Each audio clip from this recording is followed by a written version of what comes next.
غزل نه مخکې به دوه کیتې درته ووایم بلول صاحب نور به د هر څه په سر سترګو باندې ومنمه نور به د هر څه په سر سترګو باندې ومنمه دومره بې ننګه به وي څوک چې په ځان تور وزغمي پښتون سره ګوره پښتون یم والله په اینه تریخی لرم ګوره پښتون یم والله په اینه تریخی لرم پښتون به هر څه ومني خدای که پیغور ومني او بله یوه داسې مجازي غوندې کیته ده دا بېغوري به د تل ستا یمه بېغوره یاره دا بېغوري به د تل ستا یمه بېغوره یاره خیر ده که نه راکوې مه راکوه لاس د مینې او تا نه د ډېرو جفاګانو په سر هیر شومه زه تا نه د ډېرو جفاګانو په سر هیر شومه زه ما ته به یاد وي تر ابده خپل اخلاص د مینې اوس په غزل ته ووایم که په چمینده مې که ما ول خو سره مشکله سلای ده چې دا نه هغه چې مې لیکلی نه ده ورور چې دوره کار ته تکوم دا لا شي او کاروا میړه و په چمینده خو بیا کوي انشاءالله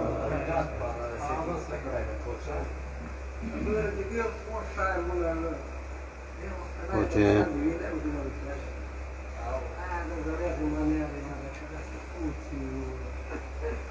غزل مطلب ده بلول صاحب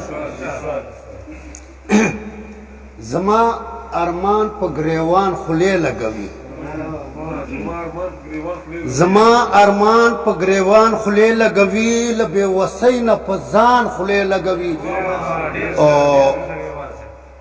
واړه دنیا شوه سرخوړونې جوړه واړه دنیا شوه سرخوړونې جوړه دالته انسان په انسان خولې لګوي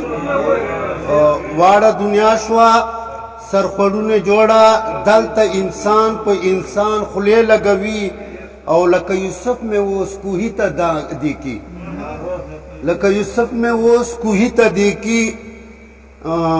راباندې خپل برادران خولې لګوي او یو بوسنیا غم بل کشمیر غمونه یو بوسنیا غم بل کشمیر غمونه په زړه مې غم د افغان خولې لګوي او چیرته خوراک ته دانا نه موندوي چیرته خوراک ته دانا نه موندوي هر خوا له لوږې مرغان خولې لګوي چیرته خوراک ته دانا نه موندوي هر خوا له لوږې مرغان خولې لګوي انور خان صاحب خزان چمن شاړه میره جوړه کړه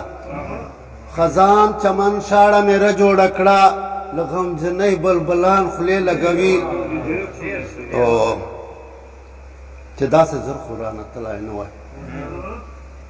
چې داسې زر خو رانه تلی نه وای په ما پردیا خپلوان خولې لګوي او زما میراث ته خوشحالېږي وروڼه زما میراث ته خوشحالېږي وروڼه لکه د وږي لیوان خولې لګوي او زما میراث ته خوشحالېږي وروڼه لکه د وږي لیوان خولې لګوي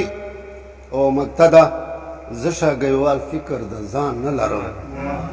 زه شاګیوال فکر د ځان نه لرم راباندې سوز د جهان خولې لګوي